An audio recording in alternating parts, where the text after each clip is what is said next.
As we begin to enter into a new year together, we enter into a new year of reading with the bishop. It's weird to refer to myself in the third person, but I'm so excited about this, I'm going to let that go. I read with you last year the Bible beginning to end, and we had folks all over the diocese, and in fact all over the country, who were reading along with us, and some chronologically and some in sequence, some in small groups, some alone, and many with their congregations. This year, I invite you into a little bit different experience. We're going to read 4 books through the course of the year, and you can find the link that gives you all of that information. But we began the year with the Gospel of John. And if you are looking to just read the Gospel of John after having read the scope of Scripture, or perhaps you're joining us for the first time, I would invite you to just engage the text and pay close attention. One of the things I like to do is rewrite the text in my own handwriting, breaking the sentences down. But even if that's not the way to do it, even if you just read a little bit, a chapter at a day, a chapter a week, you would have plenty of time over these 3 months to work your way through the whole book. If you look and you want to go deeper, I invite you into Mary Colo's work, particularly her first book, God Dwells With Us. She takes a look at the Jewish context of the story of John and how it permeates through the feasts and the celebrations. John tells time by feasts.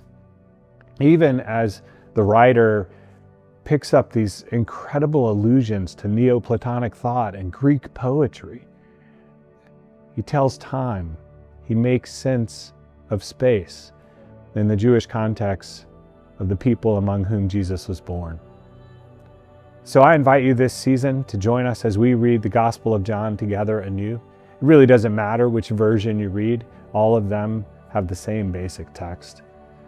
And I invite you to read it with a small group or with a friend and to have conversation. For the Word was made flesh and dwelt among us. As we celebrate here in the Christmas season and in the beginning of the year, I would just invite you to celebrate that with us in looking deeply into the mystery of the Gospel of John. The second book we're going to read together is The Rule of St. Benedict. And the rule has been around for so long. Many people in the history of the church considered it sort of the short version of the gospel. It's how we apply it in a community life. It requires some thinking, but I think you'll enjoy it. Our third quarter book is going to be Carmen Imes, Being the Image of God, a book that looks deeply at that creation story and our original vocation as human beings. And she does a fabulous job of taking complex Hebrew scriptures and applying them to everyday life. It's not a hard book to read, although she does a ton of scholarship.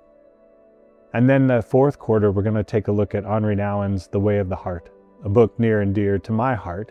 It's one of the first texts I discovered from Henri Nouwen that set me off on the spiritual quest back in college. It's not a new book. It's simple.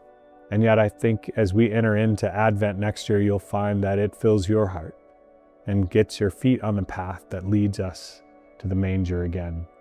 So I look forward to going through this year with you as we journey through the cycle and as we read together how the good news is lived in our lives.